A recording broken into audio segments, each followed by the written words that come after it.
Good morning, everyone. Thank you for joining our results presentation for the first half of fiscal 24. As we shared in November, we expected that the first half of fiscal 24 was going to see slower growth than the second half of fiscal 23 due to materially weaker performance in LAC, our Latin American region, which is nearly 10% of Diageo's net sales value. We ended the half in line with our November trading update. But let me be clear, we are not satisfied with these results. Today, I will share my reflections on our performance for the half, including an update on LAC. Lavanya will then discuss our results in more detail before I return to discuss our near-term outlook. The group's organic net sales declined 0.6% in the first half of fiscal 24, and organic operating margin declined by 167 basis points. Excluding LAC, organic net sales grew 2.5%, driven by good growth in Europe, Asia Pacific, and Africa. And while North America declined versus the prior year, we did deliver sequential improvement, period on period, as our actions in the region began to show an early impact. Organic operating margin declined 53 basis points, excluding LAC, driven entirely by increased marketing investment. We generated strong free cash flow of $1.5 billion, up $500 million, while continuing to invest in the future growth potential of our brands. This was driven by strong working capital improvement, and Lavanya will discuss this further. Once again, we increased our dividend up 5%, maintaining our track record of increases since Diageo's formation over 25 years ago. Usually our performance discussion begins with a tour around the world, starting with NAM because it is our largest region. But as I promised in November, I first want to give you an update on the inventory issue in LAC, the actions we have taken, and our expectations for fiscal 24. Lavanya and I have spent a lot of time with our LAC team since November to understand exactly what happened. And with the local teams, we have formulated action plans towards reducing inventory to more appropriate levels for the current consumer environment by the end of the fiscal. And most importantly, to be confident that this does not happen again. During the COVID supercycle, LAC experienced an extraordinary period of growth. Organic NSV increased by 50% on a constant currency basis over the 3 years from fiscal 19 through fiscal 22. The spirits category showed significant volume growth and significant premiumization. And according to IWSR, we gained around 130 basis points between calendar years 2020 and 2022. The strong category growth started to turn rapidly in the second half of fiscal 23 and continued into this fiscal, with elections and macroeconomic slowdowns in key markets that followed higher inflation and U.S. interest rate hikes. We saw a shift in where and how consumers were spending in the spirits category. As an example, in Brazil, we saw down trading, primarily into beer. And we saw large channels like cash and carry decline by double digits. This meant that some quantities of inventory shipped in the first half of fiscal 23 was not the right product and ultimately did not pull through to the consumer. The net result was a buildup in inventory levels at our direct customers, which we flagged at the end of fiscal 23. While the team expected to work through this by the end of the first quarter of fiscal 24, persistent category decline and a weak consumer environment impacted their ability to reduce inventories in certain channels, including in the second tier of customers below our direct customers, to which we had limited visibility. LAC ended the half with 23.5% decline in organic net sales value. And while direct customer inventories came down, there is still inventory at elevated levels in the channel. But as you've seen in our announcement this morning, we are taking actions towards reducing inventories to a more appropriate level for the current consumer environment by the end of our fiscal. And therefore, in the second half of the fiscal, we expect a 10 to 20% organic net sales decline in LAC versus the prior year. Lastly, in terms of inventory in other regions, we have conducted a global review to validate with our other regions the robustness of their processes and mechanisms. Post this review, I am confident that we have the necessary processes, data, incentives, and sellout culture across all our regions. So what are we doing in response? Well, we are working to expand the coverage of sellout data by formalizing data collection from our largest customers where possible. For example, in Brazil, 2 of our largest cash and carry customers will give us around 10% better sellout coverage in this market alone. In several of our top distributors in our largest markets, We will also be incentivizing them to report sellout information and to allow independent stock counts at their top customers. This would provide insights into approximately 200 to 300 major customers at the second tier within the trade's inventory channel and will allow for better insight and forecasting on our direct customer order patterns. We also will be increasing investment to improve our sales and operations planning, commercial planning, and monitoring processes in the region to be more forward-looking and agile. Finally, in addition, our global team is looking at potential tech solutions to increase visibility. And in the second half, we will test technology that we already use in our China business. With the use of RFID labels, we will be able to track cases as they move through the distribution network. We're exploring this with one of our largest customers in Mexico on key SKUs across Scotch and tequila. The technology also has future potential for enhanced consumer engagement. This is a great example of how we can leverage existing know-how across the breadth of our regions, and I'm very excited about the possibilities for our wider business in terms of speed, efficiency, and using digital solutions to drive better insights all the way through our supply chain and route to consumer. Turning back to our business as a whole, the first half of fiscal 24 was challenging for Diageo and our sector as we lapped high single-digit growth in the prior year and faced an uneven global consumer environment. Against this backdrop, the strength and power of our diversified footprint remains more important than ever. Across the board, our regional performance for the first half was in line with the expectations we shared in November.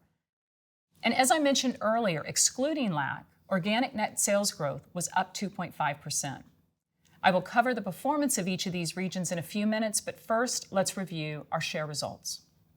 In the first half, we held or grew share in 30% of our net sales value in measured markets. Markets holding or gaining share include several large markets, including most of Europe, and in China, Brazil, CCA, and Canada. After 3 consecutive years of gaining or holding share in the U.S., our share of TBA declined by 17 basis points in the first half. I know the move in our global market share position looks quite stark, so for context, I will explain how we calculate this metric. It is binary, so if the U.S. as a market is in a net share loss position, our overall group metric is therefore lowered by the full impact of the organic net sales value of our U.S. business, even if we are gaining share in key categories. So for this period, this represents the 39% loss. Overall price competition has intensified in the U.S., particularly impacting whiskey and tequila. I'll discuss more about the U.S. consumer environment in a few minutes. We are not satisfied with where our share is at in the U.S., and the team is focusing on key interventions to turn this around as consumer behavior is normalizing in our largest market. But to be clear, we are focused on doing this the right way, winning high-quality market share. We're not interested in gaining short-term share if it comes at the cost of brand equity driven by significant price promotions. We manage our business for the long term.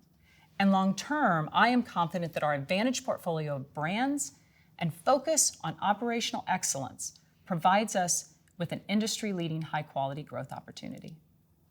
So what are we doing to work towards regaining TBA share in the U.S.? At our Capital Markets event in November, we shared our priority areas, which are winning in whiskey, expanding our tequila portfolio, recruiting with innovation, and raising the bar on execution. These have not changed, and as I mentioned earlier, our actions are beginning to show an early impact. In the broader world of whiskey, which is one of the fastest growing and most dynamic areas of spirits in the U.S., we are currently leading the category in market share, but we know we have the opportunity to do more. We are focusing on Crown Royal, Bulleit, and our Scotch portfolio, particularly Johnnie Walker and Buchanan's. On Crown Royal, it is still early days, but recently our share losses have moderated and net sales improved sequentially in the first half of fiscal 24. This reflects our ongoing investment in the brand and the positive impact of our actions. This includes maximizing distribution in both the on and off trade, so Crown is now available to more consumers in more places than ever. And also our new advertising campaign, highlighting the quality of our liquid, which you might have seen on TV during the key Thanksgiving holiday period. For the second half, we have a robust innovation pipeline, the launch of Crown Royal, Canadian single malt, capitalizing on the popularity of single malts, and Crown Royal Blackberry, delicious in a cocktail with lemonade. Our other whiskey brands are gaining share. Over the last 12 months, Bulleit is gaining 25 basis points of category share and maintaining its position as the #1 rye. Johnnie Walker gained 56 basis points of Scotch in the half, and the Buchanan's trademark gained 11 basis points of share in U.S. spirits. In tequila, our broad portfolio is gaining share of spirits overall. Our depletions performance, which was significantly better than our shipments, remains positive, led by Don Julio. The Don Julio portfolio is leading the pack, leading in culture from the Oscars to Cinco de Mayo. It is growing 7 times faster than the total U.S. spirits industry and continued to gain category share of tequila and spirits in the half. While Casamigos lost share in the half, it has more than doubled its share of the tequila category over the last 4 years, and depletions volume is growing. We have robust intervention plans for Casamigos in the second half, including expanding distribution of smaller pack sizes. But our participation in tequila is more than Don Julio and Casamigos.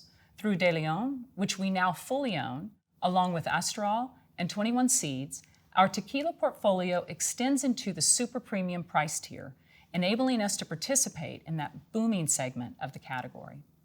On to innovation. As we discussed at our capital markets event, we are focused on consumer-backed innovation that allows us to capture new occasions and the LDA Plus consumers.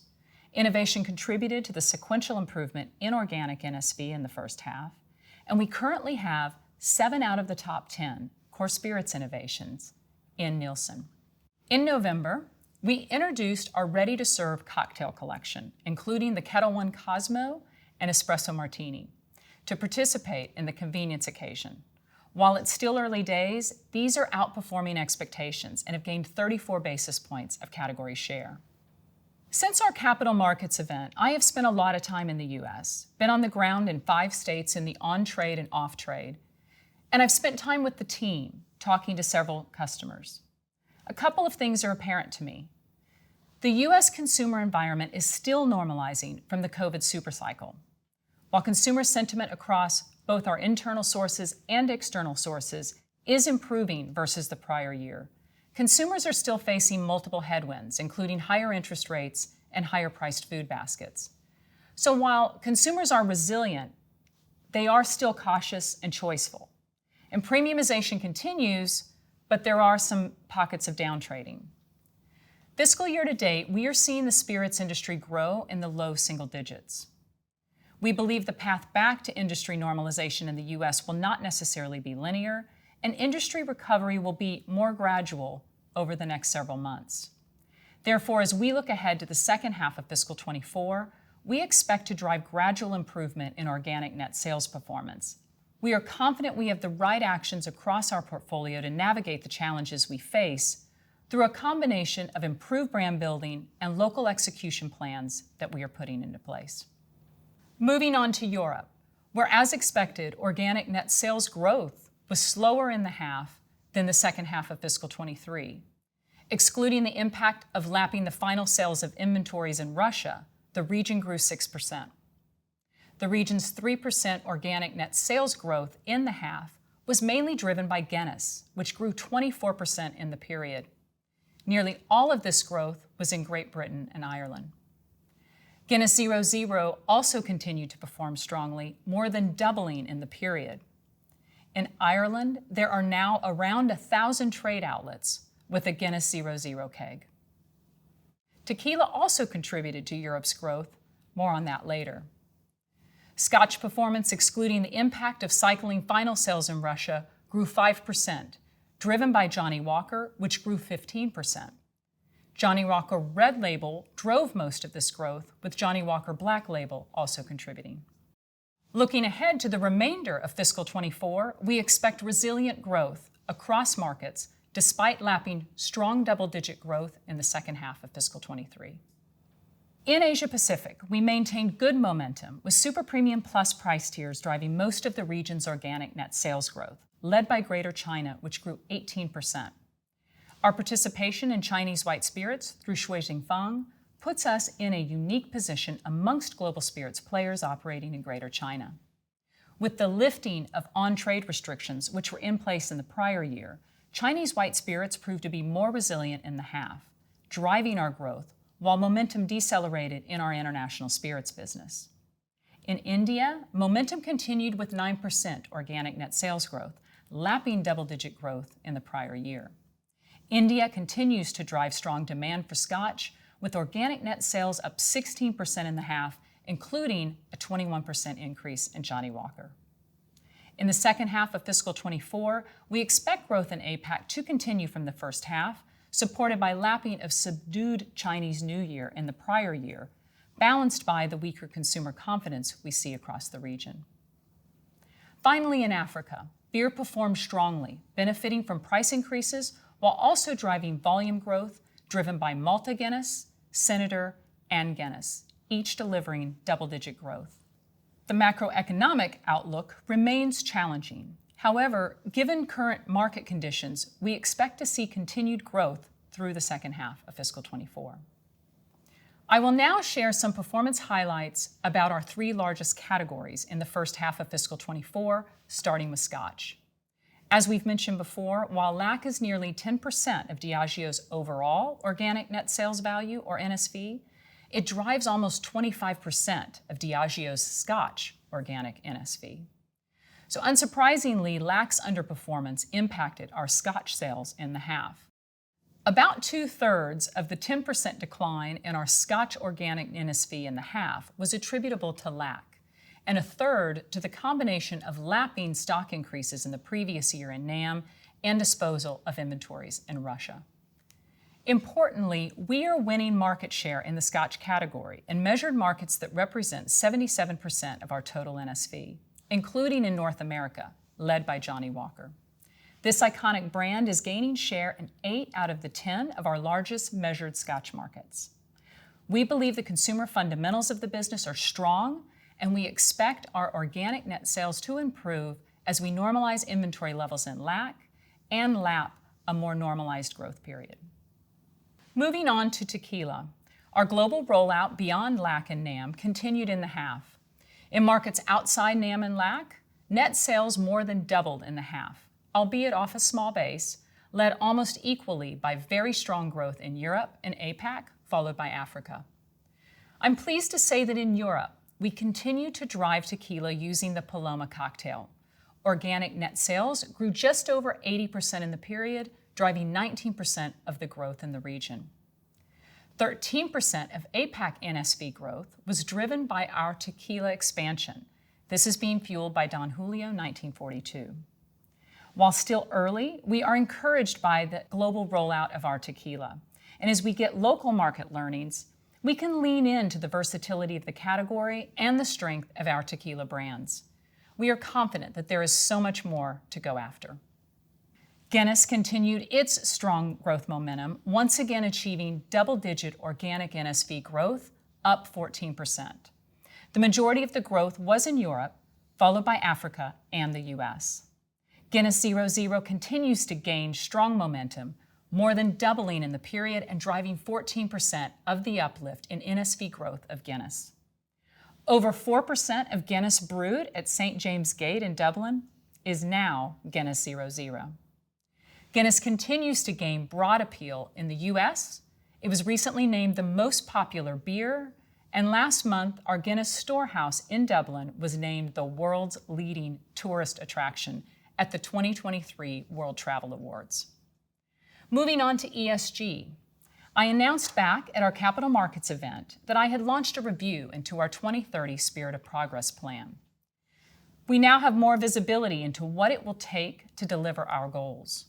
We will continue to simplify our Spirit of Progress plan so that we can focus on the real priorities for our business. For example, we will accelerate our positive drinking and water ambitions, the two most material areas for us. This simplification and enhanced focus will allow us to drive efficiencies whilst being responsive to forthcoming regulations. On the pillar of accelerating to a more low-carbon world, we have pivoted to a more focused approach. This pillar requires action by us and significant contribution from outside of Diageo. But we cannot do this alone. We will need others, including governments, regulators, and commercial partners outside Diageo to go further and move faster together to enable us to achieve our goals. Therefore, we are prioritizing and focusing on targeting the triple wins, where not only we can reduce carbon, but also where we can improve cost and cash. I'll now hand over to Lavanya, who will take you through our financials in more detail before I return to discuss our outlook for the remainder of fiscal 24 and 25. Thank you, Debra, and good morning, everyone.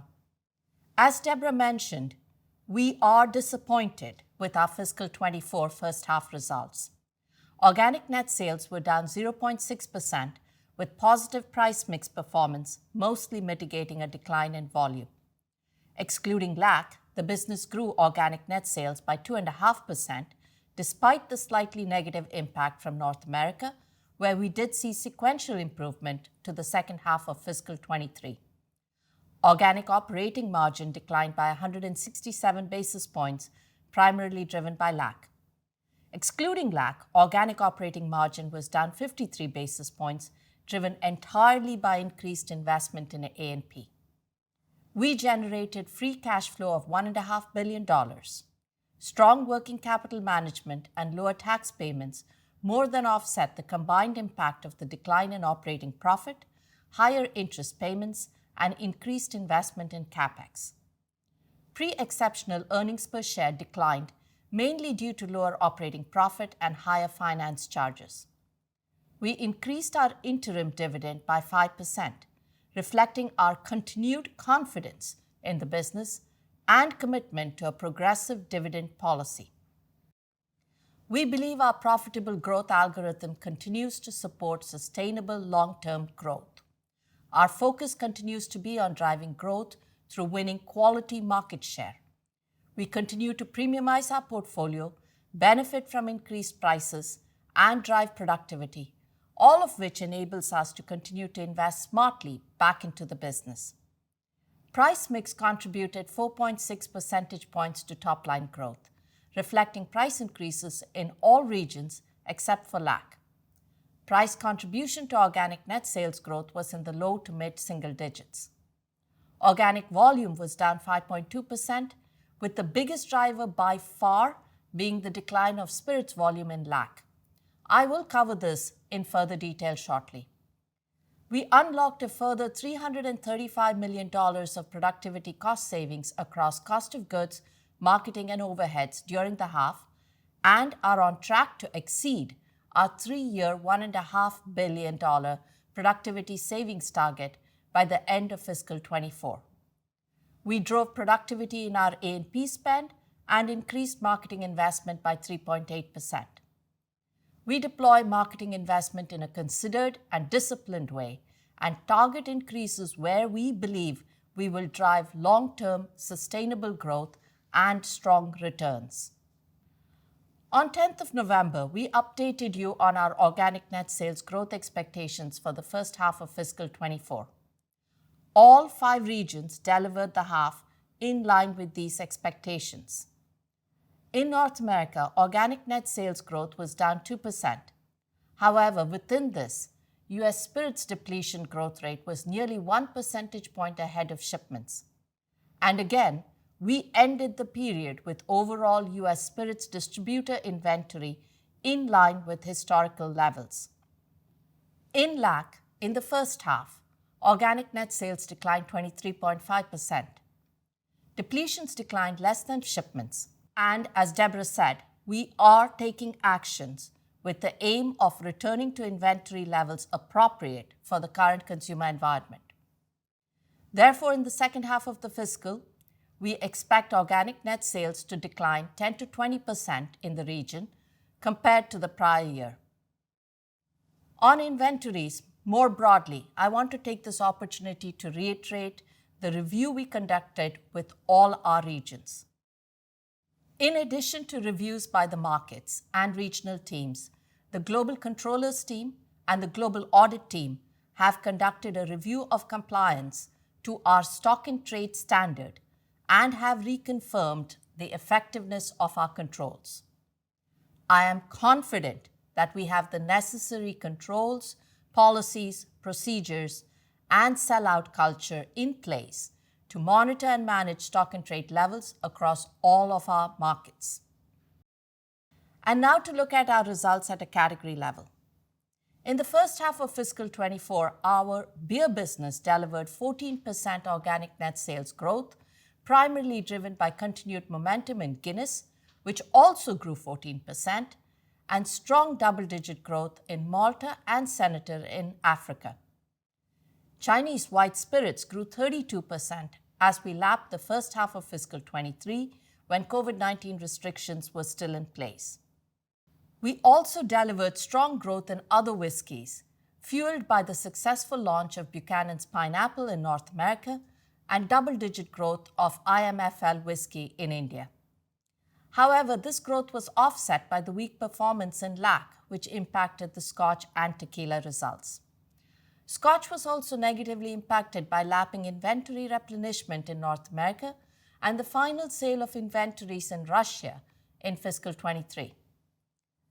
Tequila organic net sales were down 6%, driven by LAC and lapping inventory replenishments in North America, partially offset by the benefit from the global rollout of the category. Recollect, in North America tequila, we only got to supply sufficiency in fiscal 23, and we will continue to lap this inventory replenishment in the second half of fiscal 24 as well. Our portfolio provides resilience and captures consumer demand during uncertain economic times. More recently, the shape of premiumization has been uneven across the markets, and we are seeing pockets of downtrading. That said, excluding LAC, the standard and premium price points continue to outperform the value price point. And while organic net sales of super premium plus price points declined 2%, this was primarily in our US spirits business. Here, organic net sales shipment growth lagged depletions growth as the business lapped the replenishment of inventory levels in the first half of fiscal 23. Adjusting for this, our group super premium plus portfolio, excluding LAC, would be in good growth.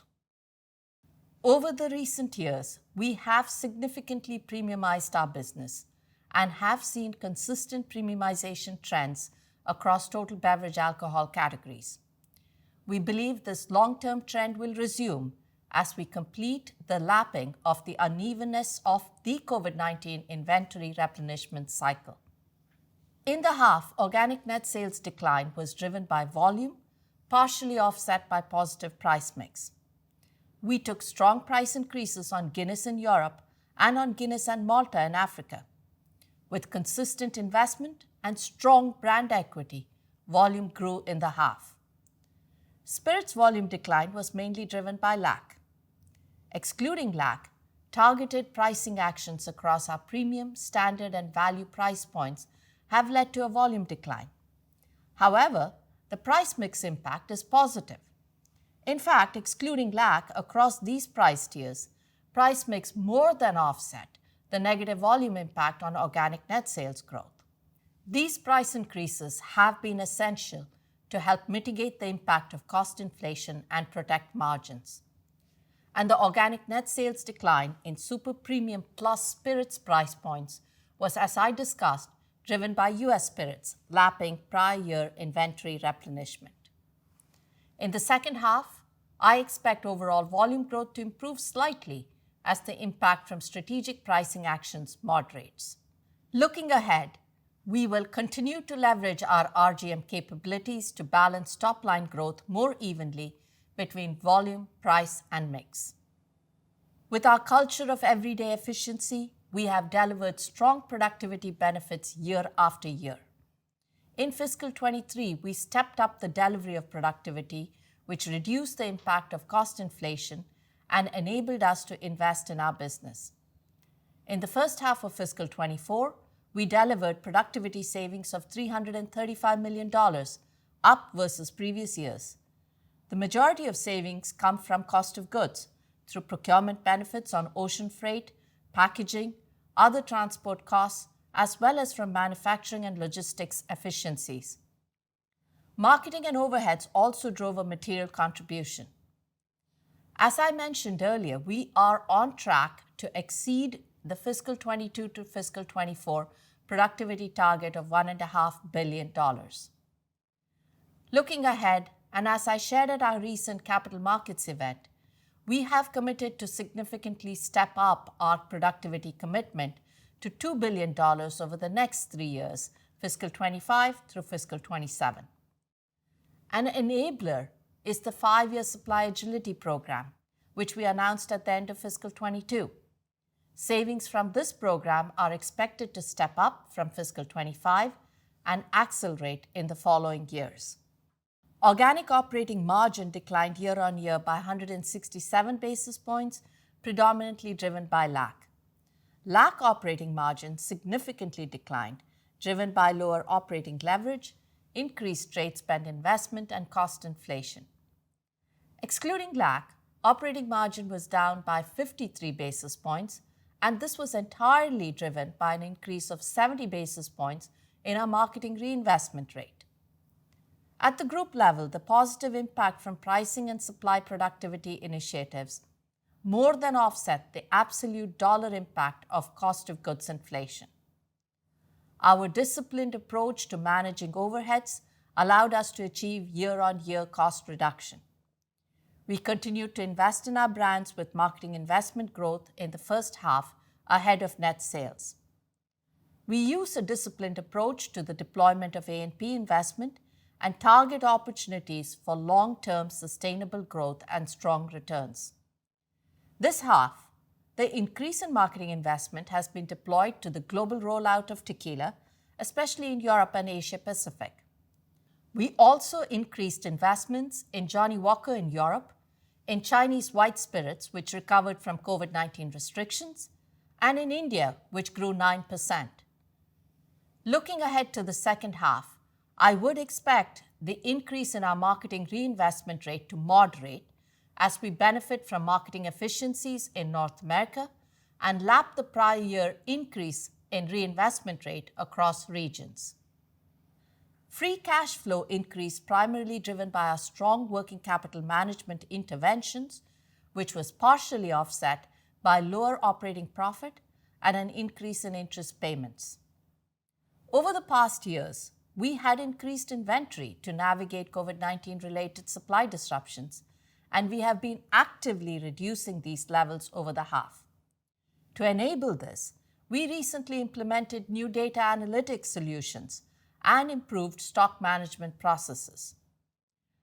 We also benefited from a one-time phasing benefit relating to the late receipt of certain raw and packaging materials. We renegotiated payment terms with some of our key suppliers and standardized and streamlined work processes.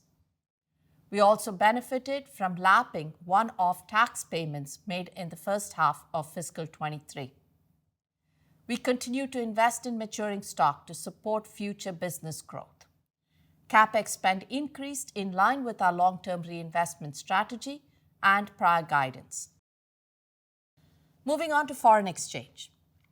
Foreign exchange movements positively impacted operating profit but adversely impacted net sales. Translation exchange had a negative impact on both net sales and operating profit. The exchange loss was driven by emerging market currencies, mainly the Nigerian naira, the Turkish lira, and the Kenyan shilling, partially offset by gains on the British pound and Mexican peso. The transaction benefit was mostly due to favorable hedge rates on the British pound and Mexican peso, partially offset by the Nigerian naira. We hedge our transactional foreign exchange on a rolling basis for our major currency exposures. This strategy results in foreign exchange rates that reflect the average of our hedging positions built over time. We completed the half with our leverage ratio at 2.9 times, towards the upper end of our target range of 2.5 to 3 times, reflecting higher debt and lower year-on-year profit.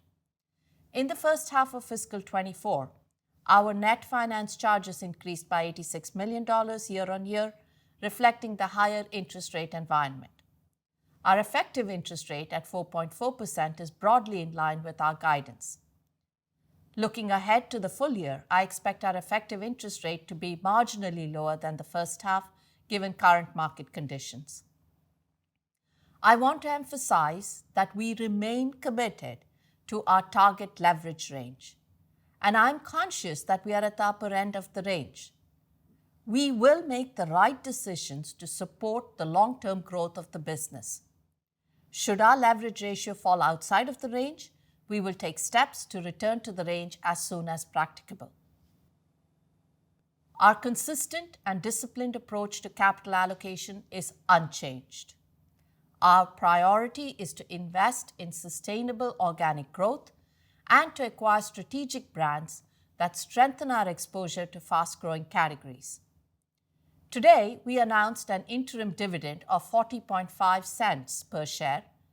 This is a 5% increase on our interim dividend in fiscal 23, recast to US dollars. Our dividend cover at 1.9 times is within our target range of 1.8 to 2.2 times. When we have excess cash, we will return it to shareholders. At the beginning of fiscal 24, we announced a new share buyback program for up to $1 billion. As of 31st December 2023, we have returned to shareholders $500 million and expect to return the remaining amount in the second half of the year. Basic earnings per share before exceptional items decreased 7% from 116.4 cents to 108.1 cents. This reduction was primarily driven by weaker operating profit performance compared to the first half of fiscal 23 and an increase in interest charges as a result of operating in a higher interest rate environment. And now back to you, Debra. Thank you, Lavanya. In this uneven global economic environment, for the second half, we expect our organic net sales growth rate to gradually improve compared to the growth rate for the group in the first half. And we expect an organic operating profit decline in the second half compared to the prior year, but we expect the rate of decline to improve compared to the first half of fiscal 24. While we expect headwinds to persist from continued inflation and relatively low operating leverage as we reduce inventory and lack, we will continue to focus on delivering strong productivity and benefit from revenue growth management. We will continue to invest in marketing and brand building for the future. As we move into fiscal 25 and the consumer environment improves, we expect to progress towards the delivery of our medium-term guidance, with our organic net sales growth trajectory improving compared to fiscal 24. And we expect organic operating profit growth in fiscal 25 to be broadly in line with organic net sales growth. The first half of fiscal 24 was no doubt challenging for Diageo and our sector. But I am pleased with how we are responding as a team, and I would like to thank all my Diageo colleagues for their hard work, dedication, and resilience, especially in the last 6 months. I am 8 months into my tenure as CEO of this wonderful business, and despite the uneven global pattern of economic recovery, we can and I believe will do much better. We are focused on accelerating the business, winning share, raising the bar on operational execution, and building the foundations for our next successful decade of growth. My confidence in our ability to drive sustainable growth and returns for shareholders over the long term is as unchanged as when I originally joined the board of Diageo nearly 5 years ago, back in 2019. Yes, we face an uneven global consumer environment, but this is a resilient company, staffed by resilient and talented people who do business the right way. Remember, Diageo has a track record of navigating volatility. We've done it before, and we will do it again. We are diversified by category, price point, and region, and will continue to invest behind our iconic brands and actively manage the portfolio to maintain our position as an industry leader in total beverage alcohol, an attractive sector with a long runway for growth. My focus is to generate long-term sustainable value for shareholders by driving performance of our brands, especially in Scotch, Tequila, and Guinness, meeting global consumers' evolving tastes, and stepping up our operational excellence to win quality market share. The job to be done is clear, and we have both the long-term strategy and have put in shorter-term interventions to do it. Thank you for watching, and I look forward to meeting many of our shareholders in the weeks ahead.